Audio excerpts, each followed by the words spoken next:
Clay had dropped us off at 7.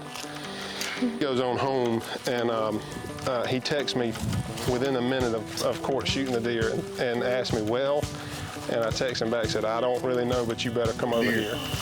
Cort, what is that? It's a monster, that's all I can tell you. I couldn't wrap my head around what happened yet. I still haven't, because I look at it, it's just huge.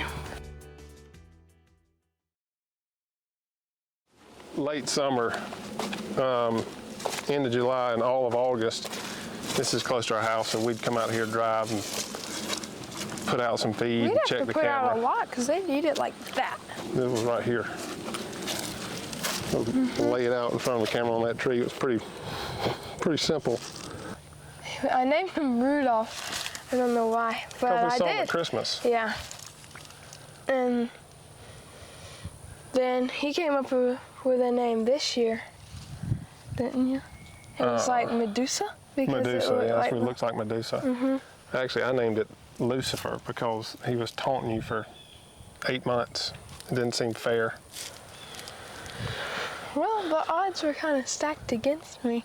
They were. You were 12 hunting with a bow out of a ground blind for a 5-year-old deer. It's pretty tough. So last time we were here, there was a ground blind right there and the head of that tree.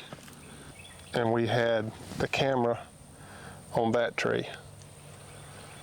And that deer, you remember where he came out?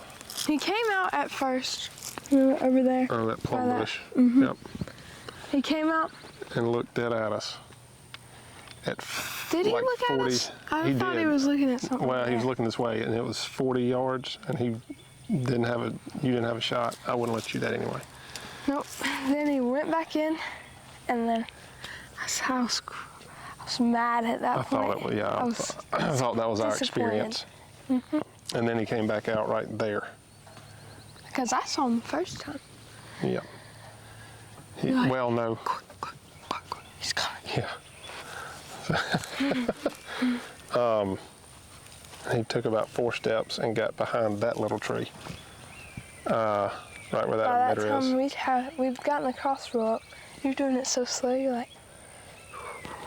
Yeah, and luckily we had the bow of the window, and your seat was just right where you could rest the crossbow on the blind, which means the blind moved every time you moved.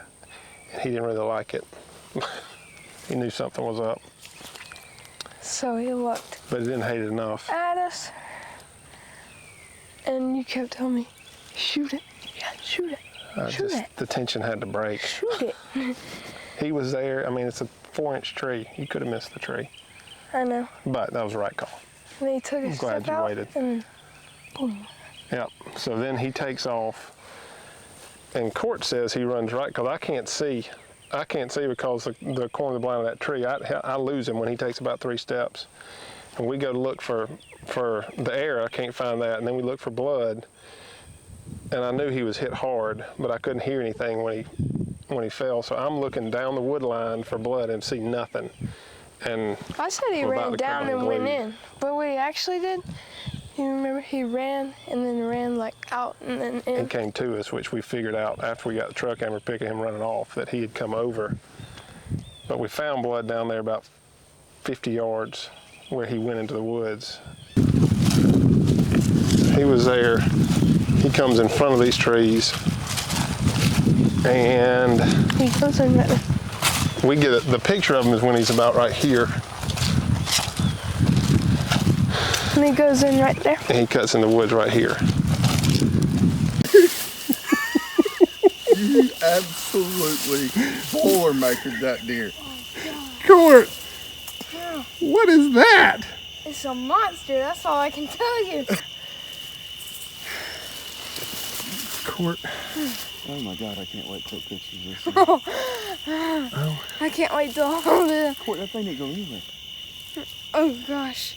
The odds were kind of stacked against me.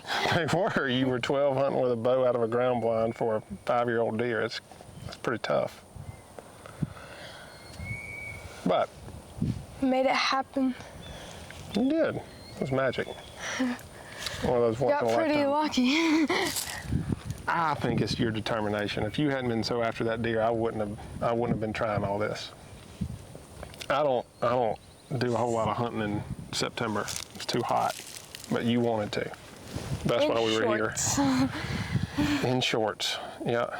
When thinking deer is going to come this way, wind's blowing the wrong direction. It's late. We did everything wrong. Right? The wind I thought was in the wrong direction, turns out it was the right direction. We got in late, we smelled. Like duffs. Well, like sweat. Yeah. And it still happened. Which is why you go, you never know. That is true. But and that's I why taught you're you so that lucky. lesson. Well, that's why you're